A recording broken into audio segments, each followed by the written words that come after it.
fool around with the guitar, and Shorty Harris told him if he could learn to play it, he could have it.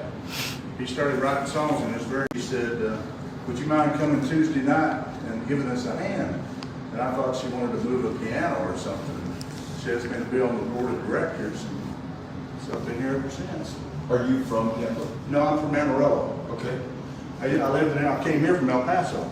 Really? Yeah, I worked for AT&T all over the state. Okay. Yeah. How many years did you spend in El Paso? Oh, I was there from about 85 to 89. Okay. I was the union vice president there for AT&T. Oh, that's great. My dad was the county judge there. Really? In 85 Oh. and 86. And of course, it's where I grew up. And I was telling someone earlier, prior to running for Senate in 2017, I've never been to Pampa, I've never been to Amarillo, I've never been to Pampa. Do you know, I played for that band at that town hall meeting. You did? Yeah. Yeah, me and my friends here. It was in the library, right? Right. Yeah. That's awesome. Thank you. That's so cool. So tell us, do you want to show us any of the things that stand Well, out to you? I'll tell you what, we really don't have artifacts. All the artifacts are in the museum in Tulsa, which I don't even think Woody was ever in Tulsa. Our artifact is this building. It's a building. Yeah. But one of our old board members retired, moved to Florida. He got this life preserver in a pawn shop from the Reuben James, which sunk in 1941 off the coast of Iceland. The first ship to sink in World War II by a German U-boat. A month before Pearl Harbor. This is when Woody started putting "This Machine Kills Fascists" on his guitars. Yeah. I saw that version of it there too. So this is from the destroyer that got sunk off the coast of Iceland in 1941. There was 100 sailors died. Woody wanted to write a song commemorating all these sailors. And those were some of his beginnings there. His first version, he got 22 names and their job descriptions. And he took it to the Almanac Singers the next day, which was Pete Seeger and them down there below. And the Almanac Singers, and he told them, he said, we're going to have to start writing war songs or quit writing peace songs. We're going to war. Yeah. And so they said, well, that's fine, Woody, but we can't put 100 names in this song. So they came up with a compromise, and they said, what were their names? What were their names? Did you have a friend on the good Reuben James? So there's all 100 names there. He read it in the New York Times, and those were his first drafts. All the crayon marks were from his daughter Kathy, who got a hold of the lyrics and decorated them. And Woody used to do that all the time. He drew on all his lyrics. So.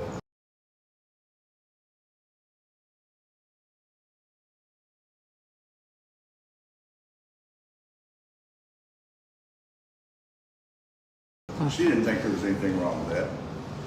And another interesting, terrible thing about that is she died in a fire shortly after that. His daughter. Yeah. You know, I'm reading his autobiography of my youngest son right now, and his sister dies in fire. I think when they're living in Oklahoma. Right. And his mom goes.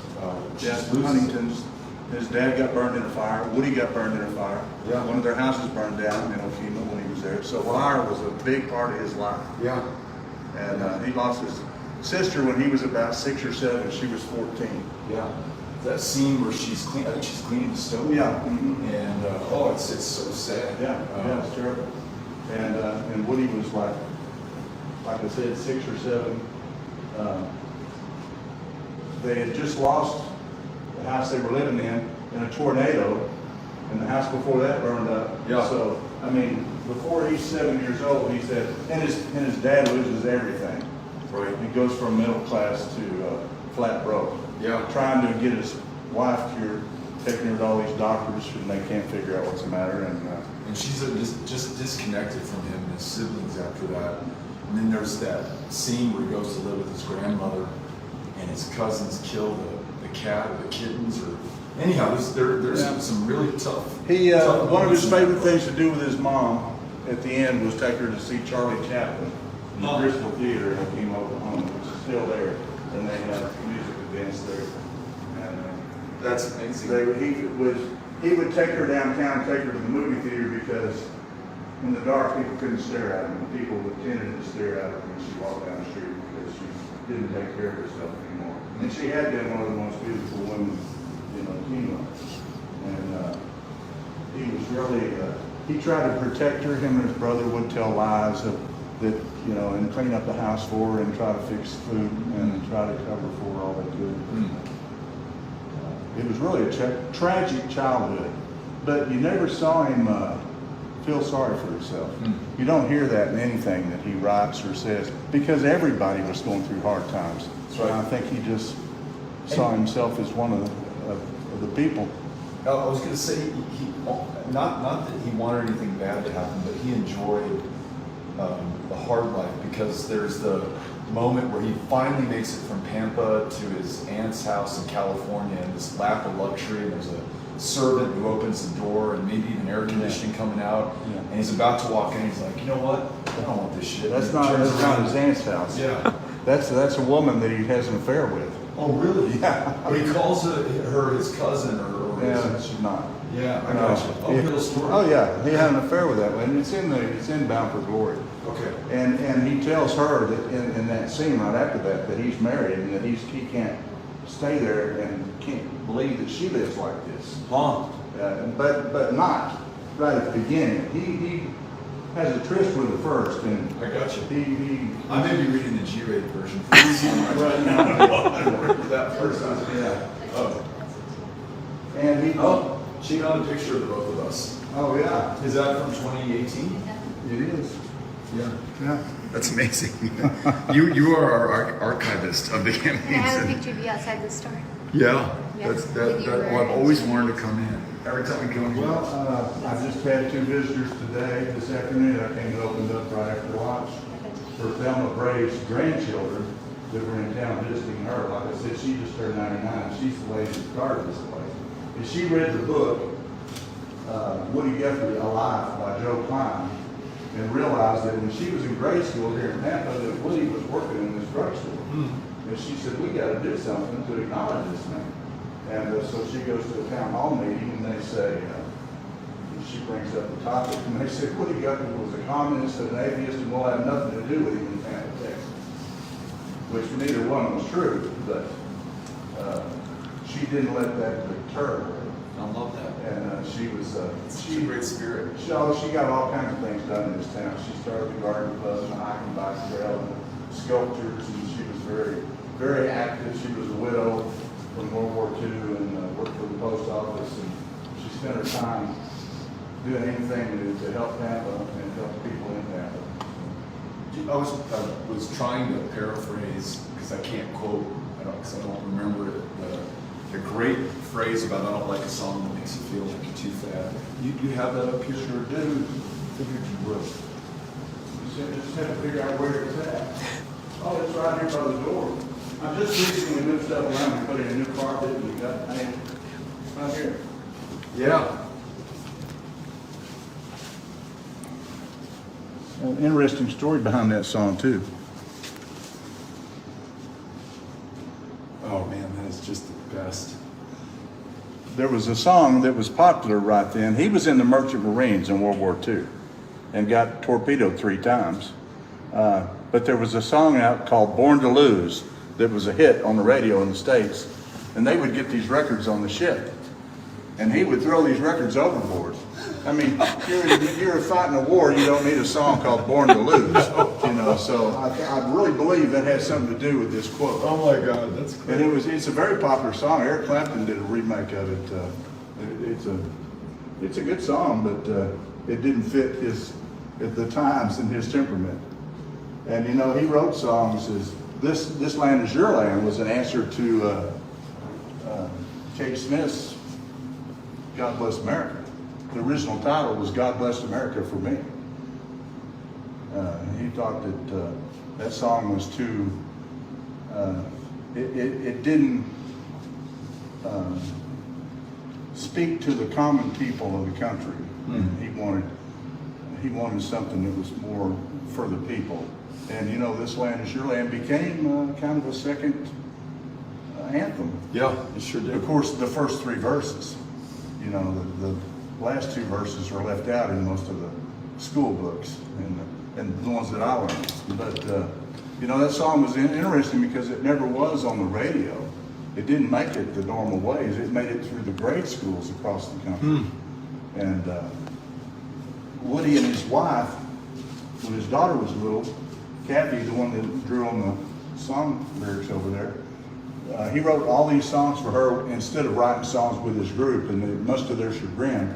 And to his producer, he wrote all these children's songs. And so his producer said, well, we might as well publish them. You're going to keep doing it anyway. So they did a few volumes of children's songs and sent them out to schools all across the country, along with a personal letter from Woody saying he wanted the parents to listen to these songs with their kids and not just put their kids in the room and put the music on. And over here, there's a quote about that. Just a little part of it. He says, you know, watch the kids. Do not crazy, act like they act. Dance the ways you see them dance. Sing like they sing. You'll be healthier, you'll feel wealthier, you'll talk wiser, you'll go higher, do better, and live longer. And that's just a little portion. He wrote a lot longer piece in there, him and his wife both. But the sentiment was to swim through these songs with your kids and enjoy them and have fun with them. I love it. And, I love it. We were just listening to some early Bob Dylan on the way over, and you can just hear Woody Guthrie loud and clear coming through that song. You know, when Dylan goes to New York City, he went to meet Woody. And went to his hospital bed, didn't he? Yeah, he did. But first, he goes to Marjorie's house because, you know, that's where he expected Woody to be. He didn't know he was in the hospital. He meets Arlo. He meets Arlo and Nora, but Mom's at work. They answer the door, and there's this hitchhiker that's just come across the country that looks probably much like their dad did after he would come in on the road. I mean, you know, he's little, he's got this wild hair, he's dirty, and he just barges in with his guitar and sits down and starts singing for him, and sings a song for Woody that he wrote, which is also the only original on his first album, the song for Woody. But Nora comes home, Marjorie comes home from work, and she's not too happy to find this hitchhiker in the house with her kids, uninvited, and she runs him right off, but she does tell him where the hospital is and leads him to where Woody's at. Yeah, I love that story. What's That's some of the artists from West Texas, the musical, you know, like Turkey, Texas, where Bob Wills is from. That's not too far from here. We were listening to, because we were at Dumas today. Yeah. So I'm a ding-dong daddy from Dumas. Yeah, did you? We listened to Bob Wills and Texas Playboy's version of that as we rolled. Was it the G-rated version or was it the R-rated version? Did it talk about the cocaine and the machine guns and? You know what? Did you notice all that? We must have either I didn't notice it or we were listening to the G-rated version. Yeah, it's pretty racy for. But Bob Wills was, you know, he was a character. We met the county judge, a guy named Rowdy Rhodes. He's a county judge there, and he in Moore County, and he said he moved away for a little while and he'd come back, and he said every morning at 7:30 a.m. on the radio station they play on the Ding Dong Daddy from. I'm sure that they had the more appropriate version. I would say if that's on the radio. There's a very, very rowdy version of that song. I just am so grateful that you came out and met with us. This is, you know, if you got a minute, I'd like to tell you my favorite story about Woody Guthrie. Yeah, let's hear it. Well, he was in the Merchant Marines, like I said. He was, now I'm probably not going to tell this very well, but it's in the Library of Congress tapes, and his friend Jimmy Longy is the one that tells the story. He was in the Merchant Marines with him and Cisco Houston. And they are being shelled, and they're in their bunks, and the shelling is getting pretty bad. And Jimmy says to Woody, we need to go topside where the lifeboats are because there's not near enough lifeboats for everybody on this ship. They had 3,000 soldiers in the hold that they were taking across the ocean. And Woody grabs his guitar and starts heading the other direction. And Jimmy says, where are you going? We need to be going that way. And Jimmy says, no, I'm going down where the men are. And Jimmy goes, no, Woody. And then he follows along with him. And they go down there in the hold, and the shelling is terrible. The walls are reverberating. The noise is deafening. You got all these young men in there. The smell is terrible. They're scared. And Woody starts walking through singing, "When the Yanks go marching in, when the Yanks go marching in." And he has all these songs that he is, like he did, you know, he would take and change the words. And he starts through the crowd and starts getting them all fired up and getting them singing along with him. And then the shelling stops, and it just gets deathly quiet, and he hears this beautiful music coming from somewhere in the ship. He says, asks the officer, "Where is that music coming from?"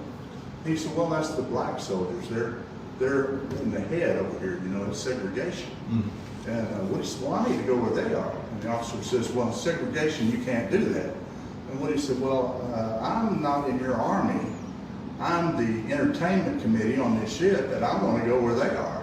He was the dishwasher. He was not. There was no entertainment committee.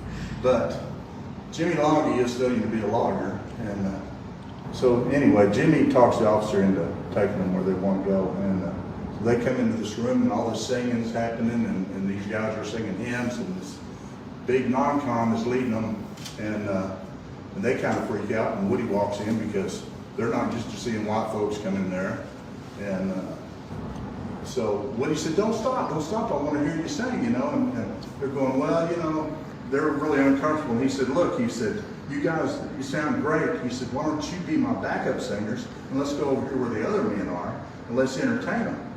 And the officer's going, no, we can't do that, Woody, we can't do that. And Jimmy says, yeah, he said, we just made them our backup group. He said, they're part of the entertainment committee now. So they relented and let them go in there, and they all start singing together. And at the end of the story, the white officer and the black non-com are doing the jitterbug together. And so that's Woody Guthrie. You know, that was the way he dealt with things. Yeah. And not always the correct way, Right. but he had a way of getting things done. Maybe not always the correct way, but doing the right thing. Right, doing the right thing, you know, and for the right reasons. Right. And, you know, that's my favorite story. You can hear it on the Library of Congress tapes when Jimmy tells it. He was there, and he tells the story, you know, really well. But after, you know, when I heard that story, it gave me a whole new outlook on Woody and the way he did things. Yeah. And he was that way throughout his whole life. What do you think about the fact we were just in Spearman, and there were just as many, if not more, people who were out there in opposition to my visit versus in support of my visit, which is fine and maybe even a good thing for me to see and hear. But some of the things that they were talking about, you know, maybe like the city council saying, you know, Woody Guthrie's a communist, he doesn't represent our values. It just seemed out of keeping with the history as I know it of the Panhandle and of Pampa and in this region. And I gotta think, you know, one of the things I always associate with Woody Guthrie is he's standing up for the little guy and the little gal. And, you know, these folks in these communities are not getting a good deal from their state government, not getting a good deal from the corporations who have all this leverage over them. We you know, there's a giant corporate slaughterhouse where we met some cattle raisers there, and you know they're beholden to that corporation, and there's no independent slaughterhouse in that area that they can run. I was trying to say, hey, I'm for you, and I want a mom and pop, small, independent run slaughterhouse that you can contract with directly instead of being, you know, forced through the great leverage of this corporation to sell, you know, at a fraction of what you should be able to. How can I'm asking you now for political advice. I was going to say, how can I break through better? But what is your understanding of Woody in this region and where we are today, and what's consistent across that time? My favorite political quote from Woody was, right wing, left wing, chicken wing, it's all the same to me. They have bought into the lie. You know, I think of Ann Richards. You know, this state was not always this way. I'm a lone voice here, and the Woody Guthrie Center, I have to avoid politics and that whole thing as much as possible. I don't need to defend Woody Guthrie. I mean, his career, his music does that, you know. So I wished I had the answer. I ask myself the same thing all the time. I have friends in here that they're highly intelligent, educated people that in every other respect we agree on things. And then you mention one word and it's like this wall goes up that you can't get through. And I don't understand it. And I didn't know, when I came here from El Paso, I didn't realize that it was going to be that way. I grew up in Amarillo. I grew up in this part of the country. I don't remember my parents and my grandparents having those kind of divisions.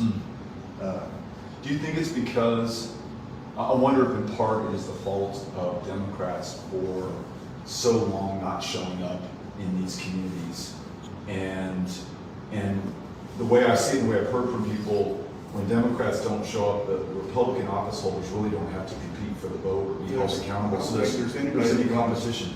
There's no competition here. But nobody shows up.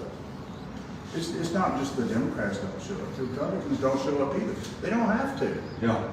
There's no competition. Why should they show up? Yeah. It's like everything is cut and dried, and everybody has their mind made up, and nobody wants to talk about anything. Yeah. And so, how can you have a conversation when nobody will talk to you about the issues? Yeah.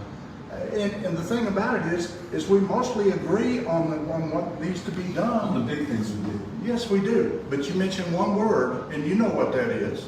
I mean, gun control, and everybody freaks out. You know, it's like this wall goes up, and you can't talk to them about what needs to be done, and that there's things that we can do to make things better, but we have to talk about it. That's right. You can't just let everything go on the way it's been going and expect anything to change.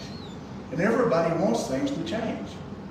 But that's why I like the meeting in Spearman, because the folks who came out who were opposed to me, if they had not come out, all that they would know from me is what they saw on Fox News or what they received from their friends in emails or on their Twitter feed. But they were there, and I had a chance to, in my own words, say, this is what I'm for, and this is why I believe this, and here's what I think about guns, and here's how I think we can protect your right to own them, to have them, but do a better job of protecting lives. And maybe there's some common ground right here. With some people, I think I found it. With others, There's always going to be some common ground.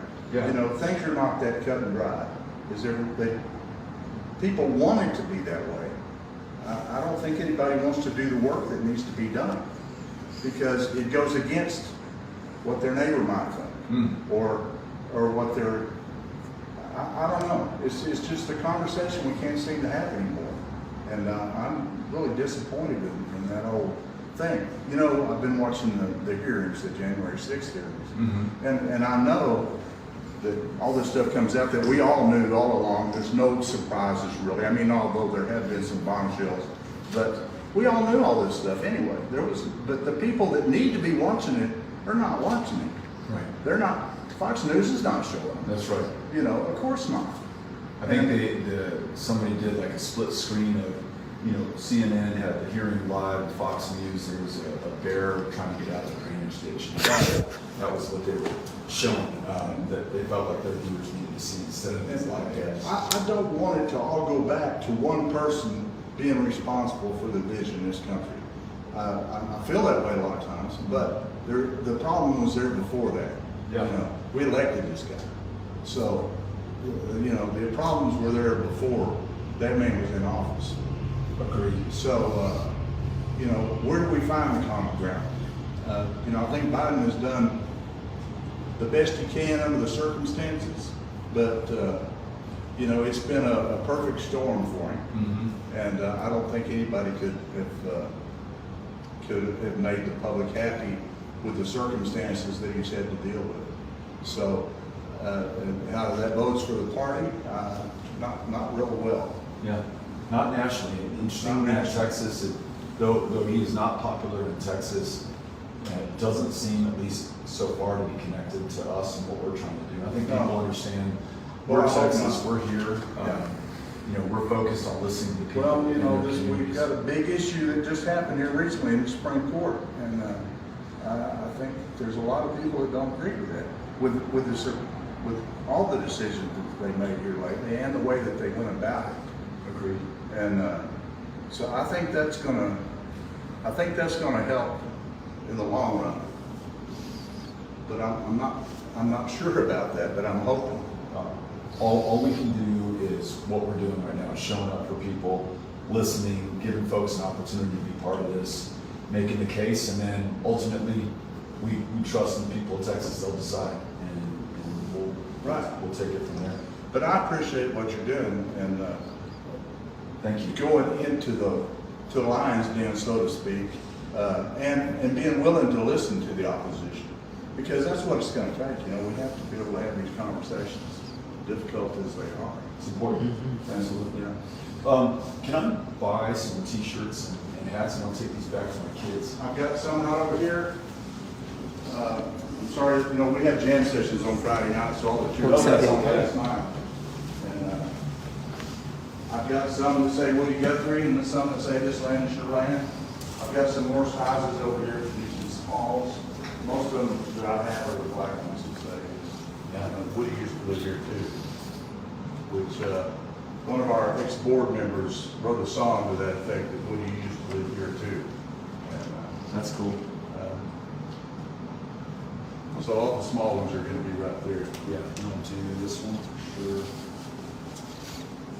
And then you have larges. I do have large, extra large, double width for 3 and 4X, I think. I might have to get in my box here for a particular size. What are you needing? You know what? I don't have a collared shirt this week. I may be a large. Just see. Like I literally don't have a collared shirt at all. It's not this shirt. So we're hanging out. Yeah, on those are weekend pretty with warm. my in-laws.